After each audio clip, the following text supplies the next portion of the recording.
छठा अध्याय। श्री भगवान जी बोले, हे अर्जुन, जिसको कर्म फल में आसक्ति नहीं और फिर भी कर्मों को करता है वह सन्यासी और योगी है, और जिन्हें हवन आदि लौकिक कर्म छोड़ दिए हैं वह कदापि योगी नहीं है। हे अर्जुन, जिसको सन्यास कहते हैं उसी को कर्म योग जानो, क्योंकि संकल्पों के त्याग किए बिना कोई भी योगी नहीं हो सकता। जो ऋषि मुनि योग प्राप्ति की इच्छा रखते हैं उनके लिए उनका साधन कर्म ही है। उनके पूर्ण योगी होने पर उनका ज्ञान पूर्ण होने का साधन उनके चित्त का समाधान है। जब जब मनुष्य विषयों और कर्मों की आसक्ति से छूट गया हो और संपूर्ण वासनाओं को उसने त्याग दिया हो, उसी समय वह योगारूढ़ कहा जाता है।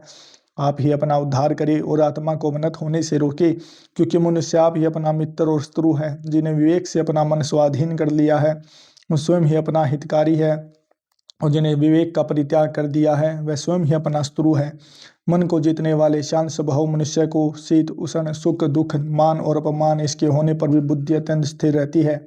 जिन्हें ज्ञान विज्ञान से अपने अंतःकरण को तृप्त कर लिया है, जो निर्विकार हो गया है, वही सच्चा योगी कहलाता है। सुहृद मित्र शत्रु उदासीन द्वेषी मध्यस्थ द्वेष करने योग्य बंधु वर्ग साधु और पापी, इन सब में जो समान दृष्टि रखता है वही श्रेष्ठ है। योगी पुरुष को मन और आत्मा को अपने वश में करके वासनाओं तथा समस्त प्रपंचों को त्याग कर किसी एकांत स्थान में बैठकर निरंतर चित्त को समाधि में लगाना चाहिए।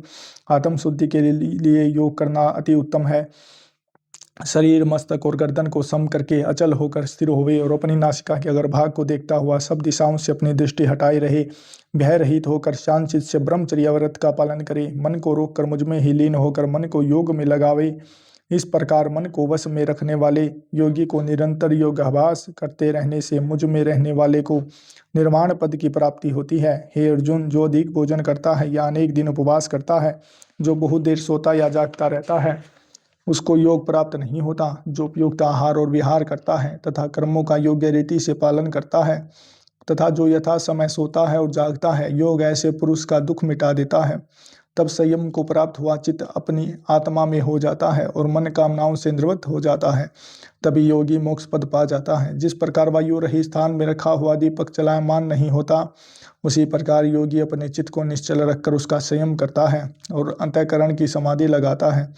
जिस अवस्था में योगाभ्यास के कारण चित्त का वेग रुक कर विषयों से पृथक होने लगता है और जब शुद्ध अंतःकरण से आत्माओं को देखकर आत्मा में ही संतुष्ट होता है, जिस अवस्था में वह अत्यंत सुख जो इंद्रियों द्वारा जाना नहीं जा सकता वरन केवल बुद्धि से ही जाना जाता है, और तब वह योगी अनुभव करता है, तो तब आत्म स्वरूप में स्थिर हो उससे विचलित नहीं होता।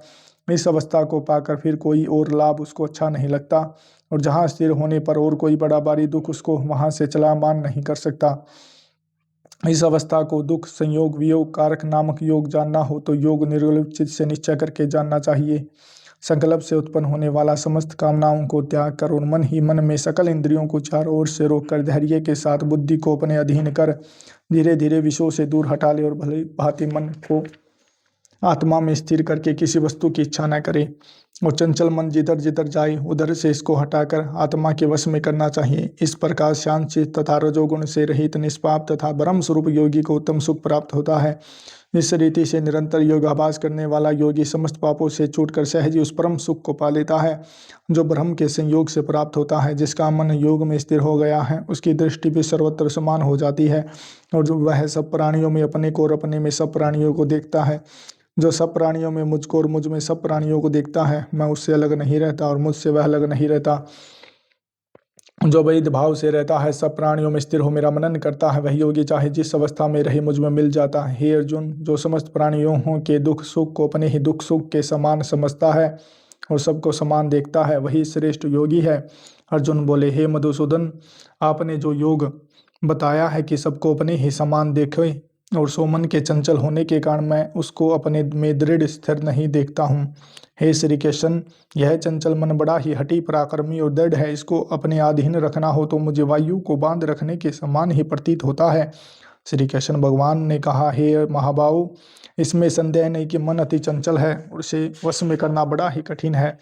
तो भी हे कुंती पुत्र, अभ्यास और वैराग्य से इसे वश में किया जा सकता है। जिसका मन वश में नहीं उसको योग अति दुर्लभ है। अर्जुन ने कहा, हे श्री कृष्ण, जिसमें श्रद्धा तो है पर योग प्राप्त करने में सफल नहीं हुआ और जिसका चित्त योग से विचलित हो गया है, वह योग सिद्धि न पाने से किस गति को प्राप्त होता है। श्री कृष्ण बोले, हे अर्जुन, उसका यहाँ नाश नहीं होगा और परलोक में भी नहीं होगा। क्योंकि उत्तम कर्म करने वाले किसी मनुष्य की दुर्गति नहीं होती। वह योग में सफल मनुष्य बहुत दिनों तक पुण्यवानों को प्राप्त होने वाले लोकों में वास करता है और फिर वहाँ किसी से पवित्र और धनवान मनुष्य के घर आकर जन्म लेता है। इस प्रकार का जन्म पाना भी इस लोक में बड़ा दुर्लभ है। हे कुरुनंदन, यह योगियों के वंश में जन्म लेकर पूर्व जन्म के बुद्धि संस्कार अर्थात आत्मज्ञान को पाता है और उससे अधिक सिद्धि के लेतन करता है।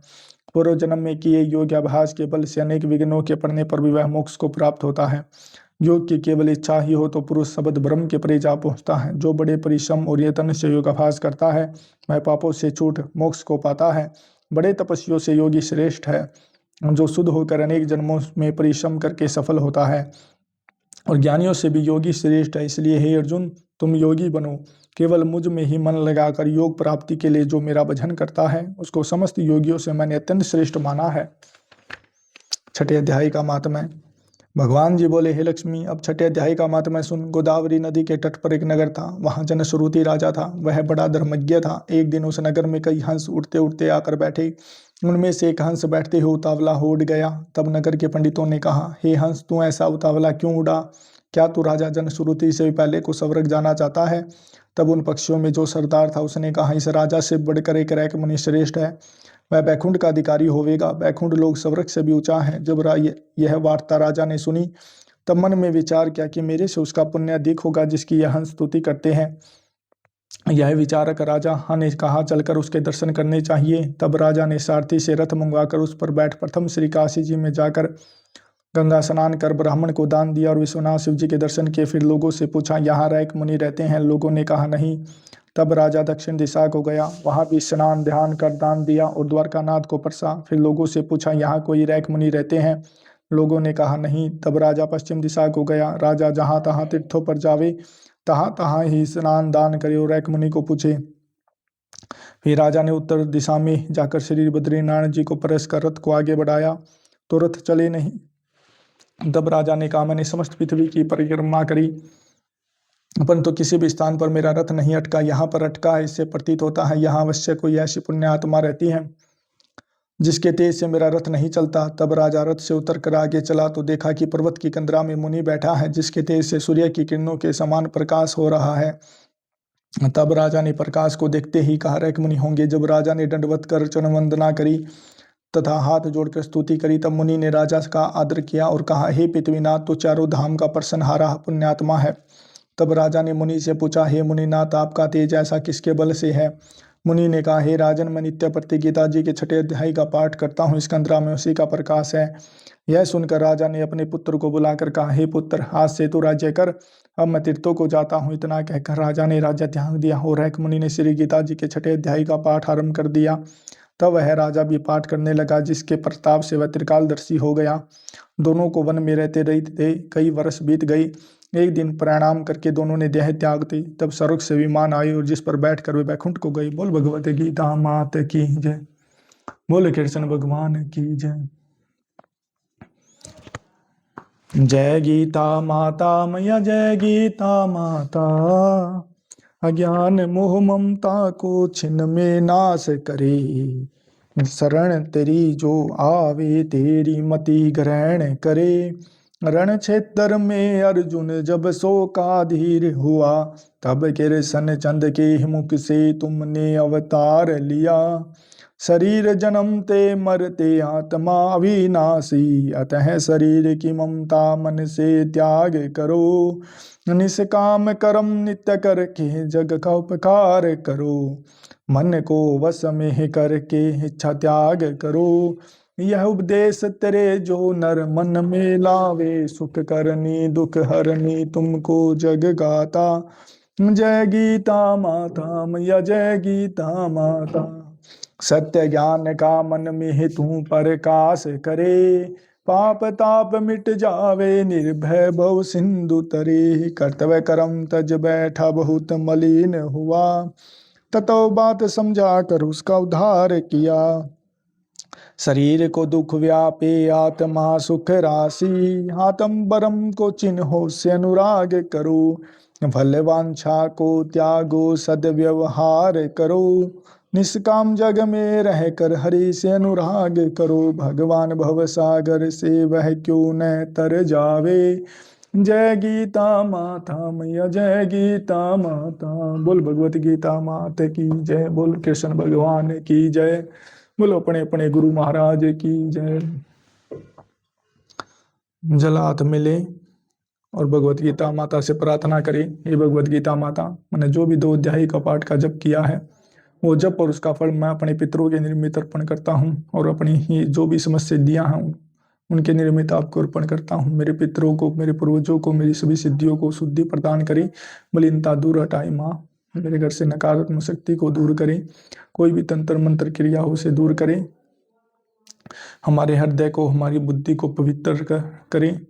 हे माँ, मेरे मुख से जो भी भगवत गीता का पाठ सुने उनके घर से सभी नकारात्मक शक्तियों को दूर करें, उन्हें मन से और बुद्धि से शुद्ध करें और शांति प्रदान करें, उनके पितरों को शुद्धि मुक्ति प्रदान करें, और जो भी नकारात्मक ऊर्जा हो उनके घर में वो भी दूर करें। हे मातेश्वरी कृपा करें, अनुग्रह करें। इस प्रकार हमारे 2 भगवत गीता के अध्याय हो गए भाई। प्रतिदिन हम 2 अध्याय कर रहे हैं, 9 दिन में हमारी भगवत गीता का पाठ कंप्लीट हो जाएगा। 18 अध्याय हैं, अब हम पहुंच चुके हैं, आज हमने 6 अध्याय हो गए। तो आप लगातार सुने भाई पूरी तरह, फिर आप देखें आपको फायदा क्यों नहीं मिलेगा। फायदे की गारंटी है भाई, प्रभु कृपा करेंगे। जय भगवत गीता माता।